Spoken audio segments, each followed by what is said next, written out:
What's up, guys? Welcome back to Newswave. Well, yesterday, Nintendo did share their Black Friday sales that are coming up here in a couple of weeks. And on one hand, it's certainly good for people who have been holding out hope for some big sales on first-party Nintendo games.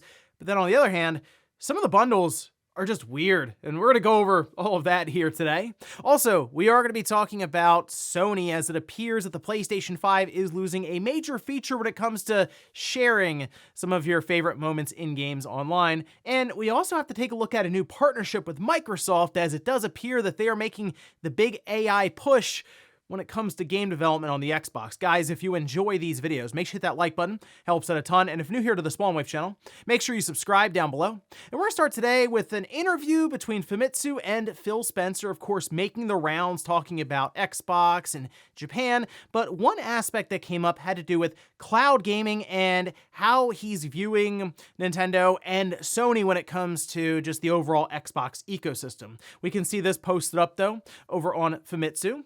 The question saying, from what I've heard, it seems that in the future, the concept of having an Xbox community, not only on game consoles, but also on the cloud, will become a reality. Now, this is translated from Japanese to English, so there could be some nuances and different things kind of lost in translation here. However, he says, first of all, regarding hardware, I'm very excited and looking forward to seeing what we can do in the future in terms of hardware. I think we can offer something unique to Xbox users rather than just following what other companies are doing. Just as we thought of ROG Ally and Steam Deck as part of the Xbox community, we need to think of the many Nintendo Switch and PlayStation users as part of the Xbox community in the future. I think this is pretty straightforward in the sense that they provide some very popular games on Nintendo's platform, like Minecraft, for example, or for Sony, obviously, with Call of Duty. And they're going to be bringing Call of Duty to the Switch, current one, or the future Switch next generation device here soon as well. So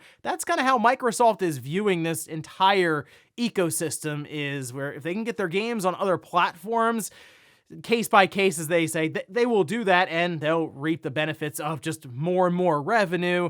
The Xbox, while it is, they've mentioned, important to them as a console, really their big play is just their overall ecosystem that's then connected to Game Pass. So don't be shocked if you start seeing more and more of their games pop up on the other platforms. Also, Like a Dragon Gaiden, The Man Who Erased His Name, is out tomorrow, but reviews did drop yesterday, and we can see this over on Metacritic, currently sitting at a score of 79. Now, this is on the PlayStation 5, where it did receive the bulk of its reviews. And we can take a look at some of them here. For example, we do have Gfinity, who says, a short but sweet bridge between Yakuza Like a Dragon and Infinite Wealth. Like a Dragon Gaiden packs a lot of punch into a small package, returning to the Smash Mouth style fans loved about the series. There's plenty of additional content to keep you occupied beyond the game's story. And that seems to be the running theme here, is that it technically is a shorter game, like Silicone Era, for example, on the opposite end of the spectrum, with a 70, saying it's hard to evaluate Gaiden as a standalone game. That's because it isn't. Sega took what could have been a flashback chapter in Infinite Wealth and tacked on some extras, remembering this context when you play is to the game's benefit too. So keep that in mind. It's not like the longest game out there, but if you're Like a Dragon fan or Yakuza fan, you're probably going to get a kick out of this one. And technically it is going into Game Pass immediately, day one tomorrow, so might be worth a look there if you have Game Pass. Otherwise, if you're a big fan of Like a Dragon, you're probably ready to go. Oh, and it appears that the Embracer Group had another departure. As we know, they're certainly going through it right now, with studios closing down, layoffs being announced, and now we can see the COO has actually moved on. This posted up over on VGC, where they say Embracer Group's chief operating officer has confirmed his departure from the company. This is Eagle Strunk, I think I pronounced that right. We'll say, shared the news on Monday and claimed he'd left the holding company, which owns many game developers such as Gearbox and Crystal Dynamics, last week. And I think we're going to keep hearing more and more about how different people are leaving Embracer Group, or they're continuing to divest or shut down studios. It's certainly rough over there based on a lot of the reports and things we're seeing. And I'm curious what happens to a studio like Crystal Dynamics when they wrap up Tomb Raider, because they are working on Perfect Dark. Do they then have that studio maybe shifted over to Microsoft and Embracer sells them off? It's hard to say, but right now, yeah, I would expect more closures and cancellations we don't even hear about necessarily coming out of Embracer as they attempt to kind of right the ship after losing that $2 billion deal. And guys, with some of the quick news out of the way, let's get into the bigger stuff. Let's start right away with Nintendo and their Black Friday deals that will be going live over the coming weeks. And some of them are kind of strange. Others, though, hey, they're legitimately good deals on first-party Nintendo games, which, as many of us know, don't really see large discounts very often. But let's start with this, because this was an interesting one, as one of these deals leaked out early, and it was to the point where people were wondering if it was just completely fake because it seemed ridiculous. But like this tweet that was posted up from Tracker saying the Super Smash Bros. Ultimate Nintendo Switch OLED is coming soon to Walmart. Yeah, weird, right? Okay, Super Smash Bros. Ultimate, that game is years and years old now, but they're going to pair it with the OLED using the Smash Joy-Cons. What? Well, yeah, that's the case, as the following day, yesterday, Nintendo announced that the Nintendo Switch OLED model Super Smash Bros. Ultimate Bundle, which comes with the full game as a download code alongside of the black Switch OLED, so that black dock, and those special edition Joy-Cons, plus 3 months of Nintendo Switch Online membership, will be available with retailers starting November 19th at the price of $349.99, so the same typical price as the OLED. Basically, you'll get the 3 months for Nintendo Switch Online, as well as Super Smash Bros. Ultimate for free with the system, which, weird? Yeah, that... I don't know, I guess. Okay, sure, why not? Because remember, there's supposed to be a Mario Kart 8 Deluxe OLED bundle on the way as well. That leaked out a bit early, and in fact, we've seen Nintendo Australia and Nintendo New Zealand, I believe, already make the announcement that that is a thing. Although, who knows, maybe North American region, for example, is getting Smash Bros. Ultimate as a bundle with the OLED, and then other parts of the world are getting Mario Kart 8 Deluxe with the OLED, because we also have the Mario Kart 8 Deluxe Red Box Switch bundle, so Nintendo is doing some interesting things for this Black Friday. But here's another one. Super Mario Party plus Red and Blue Joy-Con bundle. It's $100, which they say is a $40 savings. I guess because you usually have the Joy-Cons at, what would that be, like $80? Then the game, it's Nintendo, so it's still full price. Okay, Super Mario, it's weird because Superstars is the better game, I feel like. Mario Party technically shows off the functionality of the Joy-Cons a bit better, but all right. It does, I will admit, we've talked about how, okay, is Nintendo prepping all this to try to eliminate stock as they are moving into their next generation 2024? This is kind of playing into that. Mario Party? Joy-Cons? Maybe they got to get rid of Joy-Cons because these are all just download codes anyway. But all right, there you go. Super Mario Party, Red and Blue Joy-Con bundle. Now on to the games, however. We do have a couple here with Fire Emblem Warriors 3 Hopes, Kirby's Dreamland Deluxe, Donkey Kong Country Tropical Freeze, and Mario Strikers Battle League. These will all be $30 off, or basically half price, so each one will be $30. Looking at the 4, the 2 I would be inclined to recommend to just a general audience, probably Kirby and then Donkey Kong Tropical Freeze. Mario Strikers, I guess if you're mostly going to play offline with people locally, that can be a good time. I just so disappointed from the online play and how that was all set up. Fire Emblem, though, of course, that being more for fans of the Warrior-style games, or just Fire Emblem in general, won't have the same mass appeal as a Kirby or a Donkey Kong game. But hey, having those half price, not bad, and these will be available at certain retailers that they do list at the bottom, but that includes, Walmart, Best Buy, Target, etc. there. Moving on to the $20 off section, it's Mario Odyssey, Luigi's Mansion 3, Legend of Zelda Breath of the Wild, Xenoblade Chronicles 3. Hilarious, by the way, that Breath of the Wild is receiving a $20 off sale down to $40 like 6 years later, but here we are. Anyway, this offer is starting on the 19th for either side, and come on, you really can't go wrong with any of these. But hey, Luigi's Mansion 3, if you have not played that yet, I think that's worth the $40. Awesome game. And then we have Nintendo Switch Sports. That's $10 off, and Nintendo really dug deep here for this one. Everybody 1-2 Switch. It's $10 off now. $20. It's $20 away from being worth the pickup. And then we also have Minecraft Legends Deluxe, that being $10 off. And just in case you forgot, at the bottom, they do remind that Mario Kart 8 Deluxe bundle will be available. So not too bad overall in terms of Black Friday deals. It's really the last one I figure that we'll see, where the main spotlight will be on the current Switch, as next year we should see Nintendo's next system, their Switch 2. We'll find out here, hopefully in like 3 or 4 months. But for now, I mean, hey, if you want Smash Brothers Ultimate, or you're just looking for a Switch OLED, you might as well pick up one of the bundles where you get the game and the online pass and all that stuff basically for free. So look out for that in a couple of weeks. It'll be live at all the standard retailers you'd be going to anyway. Next up, let's talk about the PlayStation 5. Losing it would be a major feature, I feel like, especially for Sony, technically, when it comes to just promotion of their products, but then also people who are playing on their PlayStation and want to share some of their favorite moments in games or even discoveries just online. As it appears, the PS5 will be losing the ability to share different screenshots and whatnot to Twitter directly. There's still a way to do it. You have to send it to the application on your phone, which will then be able to send your different screenshots and media to Twitter. So it's a little bit of I guess just more steps thrown in there to get it done. But either way, this was posted up over on Twitter, Wario64 with the screenshot just saying PS5, PS4 will no longer have Twitter or X integration as of November 13th, 2023. So 1 week from now, pretty short notice. And technically, Microsoft did this with the Xbox earlier this year. I think it was in like April that announcement happened. And people were trying to figure out why exactly.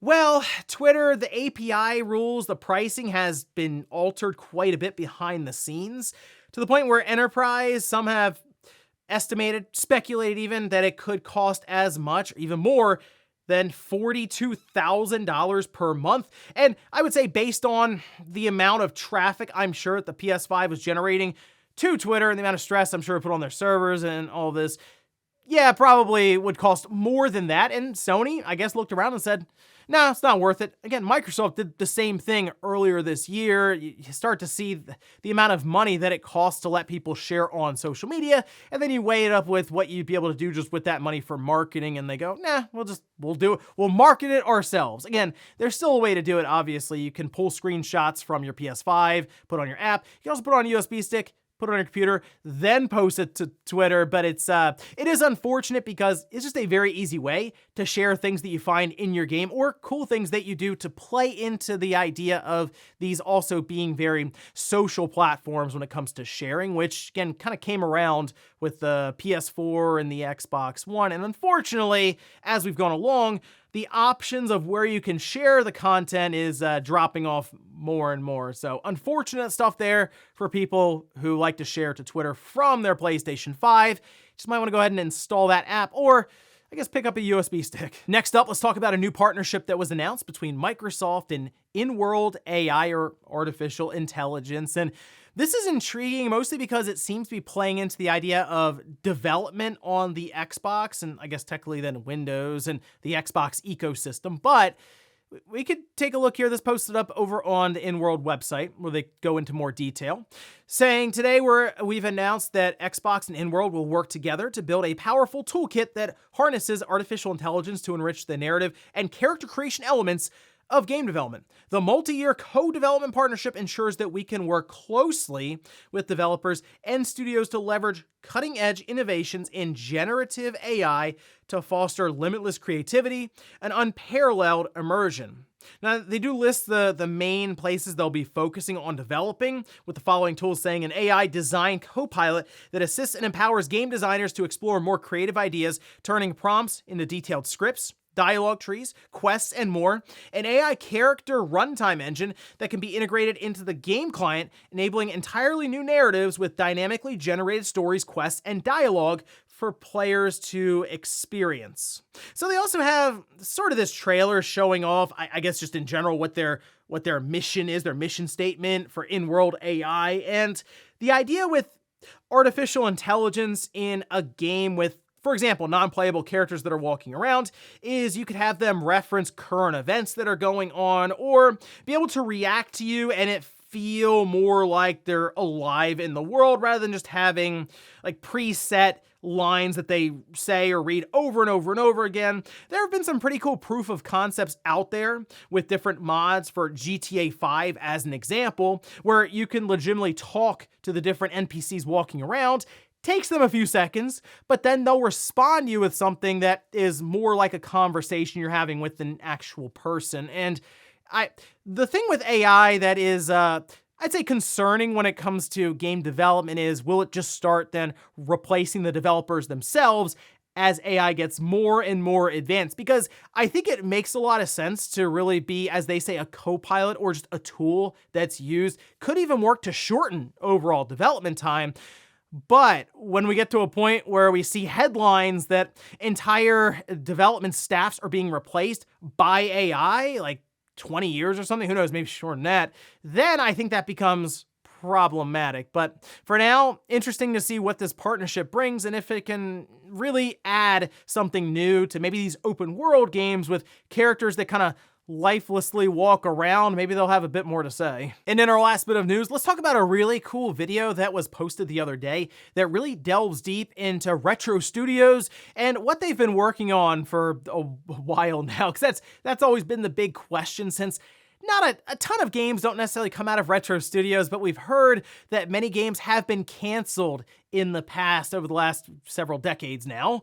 But Did You Know Gaming posted up this video here, and in it they went over multiple projects that were indeed canceled within Retro Studios. Now, some of these we've heard of. For example, Raven Blade has been out there before, as well as Project X. Raven Blade is being described more of a mature Legend of Zelda game. Project X is that Legend of Zelda spin-off game starring Sheik. But then there were some genuine surprises, and you're like, NFL Retro Football? Okay, so apparently it's a football game that was created because they weren't certain necessarily, like Nintendo wasn't certain if the GameCube was going to get an NFL game. Of course, it did get Madden, so that seemed to resolve itself. Why do you need NFL Retro Football from Retro then? Sure. But then there are games like Metaforce, Adept, there's Metroid Prime 2, or at least their first attempt at Metroid Prime 2 is kind of a draft game.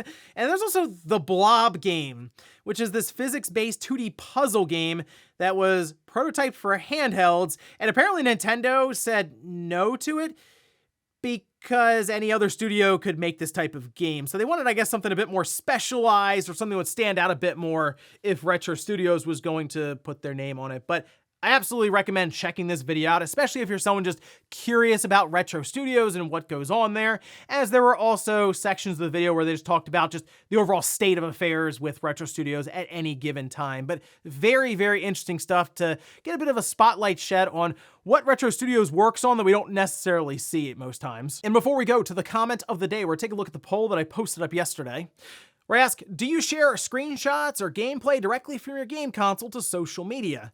Oh, 85% say no, 15% say yes. I definitely saw this as something that people were really frustrated about, although I guess technically that would have been on Twitter, so well, that makes sense, right? You have the audience there that would be annoyed this feature would go away.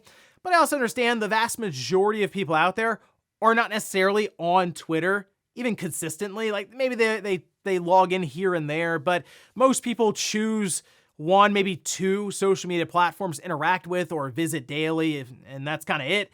YouTube is one, I guess.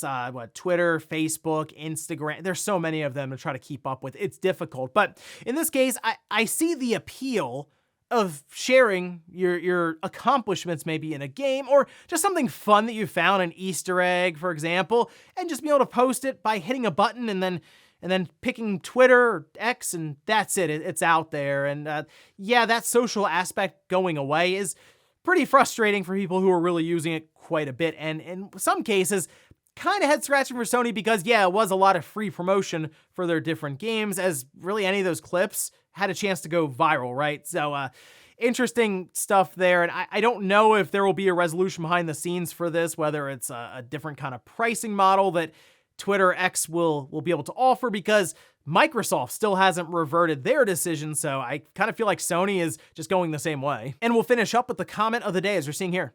This is from Devin, who says, it's sad that people really bought Call of Duty for $70 to $100 during this great year of gaming. So there are people who are just fans of Call of Duty. They buy it every year, whether they enjoy the gunplay, the multiplayer, maybe they do like just Warzone, but they also want to have the full game on the side just in case they want to jump in and out of that.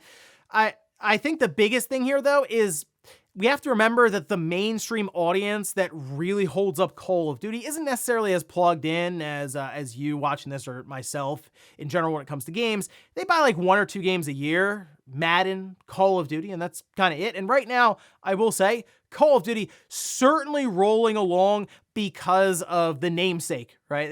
This just wasn't a good outing for them. I haven't played the standalone multiplayer for it, and I haven't played Warzone, so who knows? Maybe those end up being really, really good. But the campaign, certainly not worth getting into for the early access. Definitely hold out if you're a big fan of the multiplayer for when that launches normally. And ladies and gentlemen, that's going to do it here for Newswave. If you enjoyed this video, guys, hit that like button. If not, hit the dislike. Leave comments down below, but everything we talked about here today was Nintendo's Black Friday deal. Some good ones there for first-party software, but certainly some head-scratching bundles that Nintendo found in the back of their warehouse. Let me know if you're picking anything up there. And then also, what about Sony seemingly just dropping Twitter now for sharing screenshots directly from the PS5, and Microsoft with this partnership with In-World AI?